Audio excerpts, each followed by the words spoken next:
Hi, Tim Millard here, and just last evening on the Extras podcast, we announced the brand new Looney Tune Collector's Choice Volume 1 release coming in May.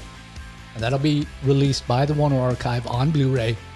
These are 20 different cartoon shorts that have never been released before on Blu-ray. Some of them, at least two, have never even been released on DVD. For Looney Tune fans, this is a great new package coming up. Now, we don't have a street date. We don't have the list of the 20 films yet. So you'll want to subscribe. I will be putting up some updates there, and I'll also put up the packaging when that's available. But I did want to post today the outtake from that podcast so that you could hear directly from Jerry Beck, animation historian, and George Feltenstein. And they're the two who put together this collection. And those of you who are fans of Looney Tunes know them well.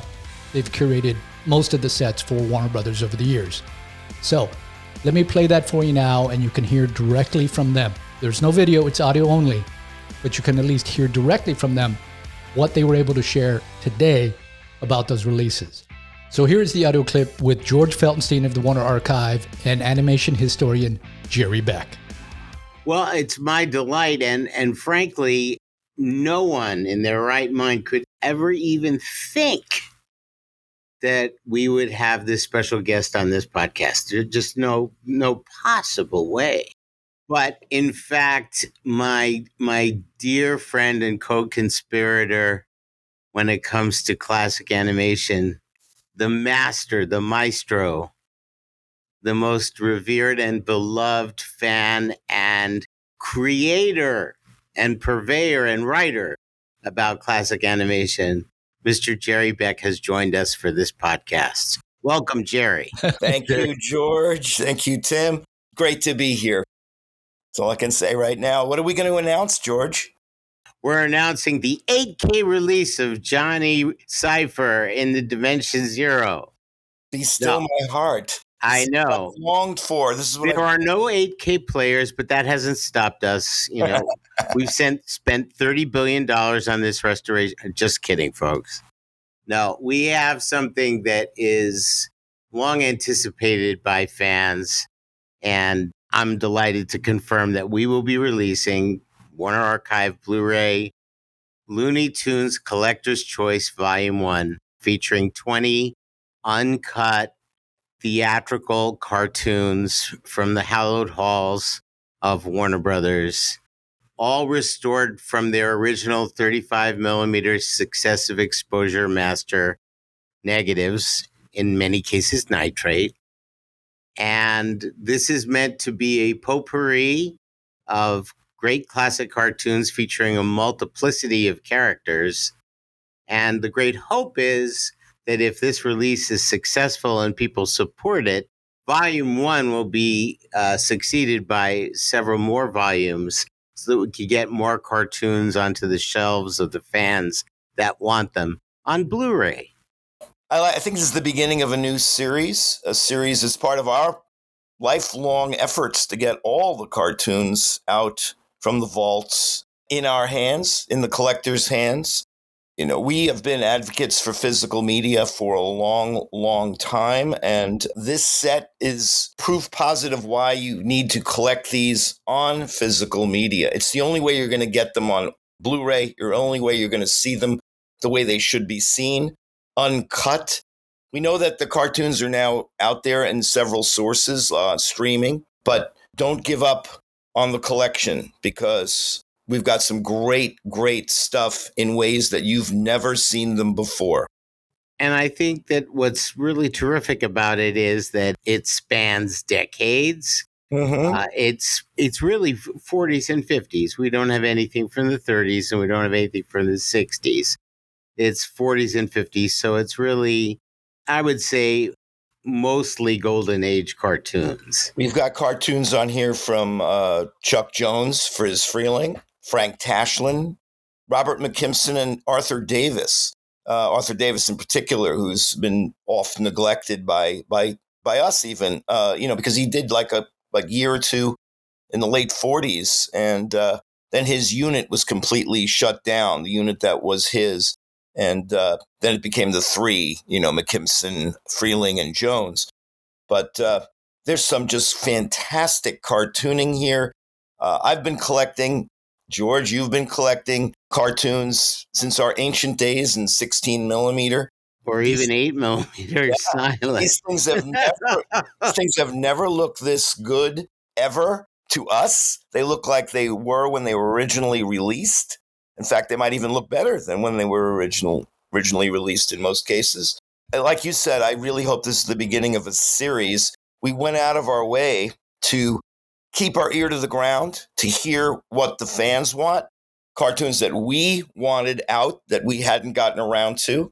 I'm going to mention at least one title, if you don't mind. I think you should mention two. I'll mention, okay, for example, the oft-requested Beanstalk Bunny is one of our cartoons, Chuck Jones classic that just hasn't made it to, any of the medium that we'd been involved with before. No DVD, no Blu-ray. Every cartoon here is making its Blu-ray debut. Yeah. Some were on DVD, and there's a couple that weren't on DVD or Blu-ray. That's what's so cool about this set. Yeah, totally. Also, an Arthur Davis cartoon that's just another one that's, these little cartoons that are just tucked away. They're sort of obscure. Catch as Cats Can, which is a great 40s cartoon in terms of the animation, in terms of an early cartoon with Sylvester with a completely different voice, caricatures of Crosby and Sinatra. I mean, just perfection. Here it is. Enjoy. Absolutely. I'm kind of frustrated because I want to just plow into a whole podcast where we talk about every cartoon in detail. Yeah. And what we want to do in the future. But that will be for a future podcast where we'll really get into details of this release. But it will become available shortly for pre-order. And we wanted to get the word out now so that people knew they could protect the golden day when Street Date happens and the disc will arrive at their door. And I think that's going to be an exciting day. And there's a lot I want to talk to you about, Jerry, about a lot of these specific cartoons. Not the most famous ones, but some of the less famous ones have some intricate questions that I have for you. And that's going to have to wait till a whole other podcast on the extras. I want to mention, since we're really just plugging the set in general and not getting into specifics, but I was going through the list of the ones we chose, and I'm actually surprised by this, but we didn't really choose any of the miscellaneous cartoons. What I mean by that is this is 20 cartoons on here, and it's Bugs, Daffy, Porky, Roadrunner, Tweety, Sylvester, Foghorn. I think the most obscure cartoon, the Three Bears from Chuck Jones. And the Goofy Gophers. Goofy Gophers. I guess the most obscure characters are the Babbitt and Costello. Yeah. We have one on there. It's very, very rare. It's a Frank Tashlin one. It's just a great, great set that if you don't care about the obscurity of the title, or if you don't care about, how rare it is, if you're just a normal person, and we don't know if any normal people are actually listening to this, but if you're a normal person, it's just a hilarious set of 20 cartoons. So it's just perfect. And I'm really, really proud of it. And I'm really hoping that the sales will lead to us doing volume 2 and volume 3 and more that we have in our minds. And I think another thing to mention is that for a very long time, Warner Archive was really out of the ballpark or not allowed in the country club, I should say, of handling main library cartoons, specifically Looney Tunes. And we got a little taste of it with Porky Pig 101, which was a very dedicated concept that was DVD oriented. And we certainly had our share of problems. So for us, Porky Pig 101 was a major endeavor, but it was also very frustrating for us because at that point, we really wanted to be able to afford to be able to do Blu-ray restorations. And That disc was well received, but it was only a drop in the bucket of what we dreamed of being able to do. This disc is what will be, I hope, the first of many discs to come to enrich people's Looney Tunes Blu-ray collections. And we know that the fans and the collectors, really aren't crazy about double dips and all that sort of thing. You guys know what we're doing over here. We're giving you good material so that you have the best possible collection of the Looney Tunes and Merry Melodies.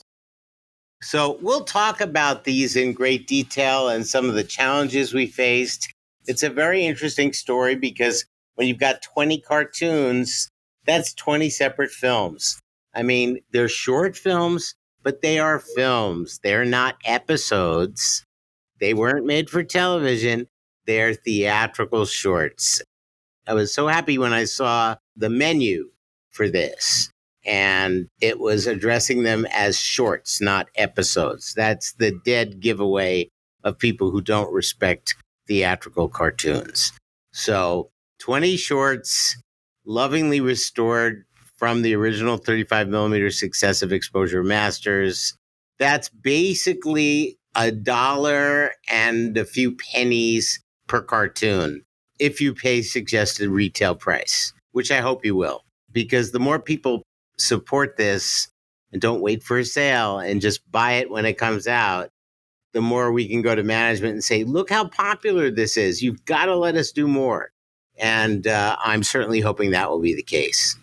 And George, can I ask you, have any of these 20 been on streaming channels? Some of them have been, but the two that are making their Blu-ray and DVD debuts, meaning that they were never on anything but a Laserdisc, those have not been streaming. Right. And I also would like to say that even the ones that have been on streaming channels on this disc, these look better. Well, just the nature, when you're watching something streaming, the file is so compressed. Yeah. And just by the nature of the beast, you're not going to get that kind of robust quality that a Blu-ray has to offer. And, even if these were, and this is kind of important, if these were 4K discs, I don't think they could look that much better, because if you've got a 4K setup, you play the disc, the Blu-ray up converts. The difference between that, since these come from 4K scans, there's just not that much information in the original photography.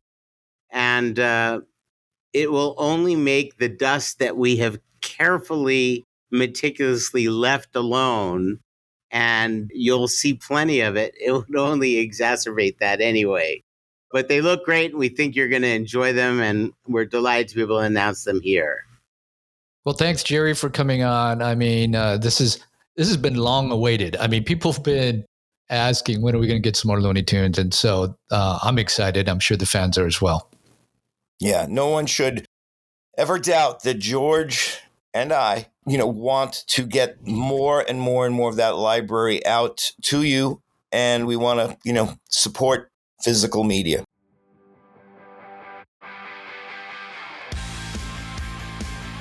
Well, no street date has been announced yet, and we still don't have the list of the 20 shorts that are included in this release, but I'm very excited as a collector just to see anything coming out on Blu-ray for Looney Tunes. So be sure and subscribe. I will post that information as it becomes available, including the street date, where to pre-order, and any artwork that I get from the Warner Archive on that. And then we're going to have another podcast where we go in depth with Jerry and George on each of the 20 releases. So you'll want to be sure to subscribe so that you get the notification when that will be available as well. All right, I hope you enjoyed it. Thanks for watching.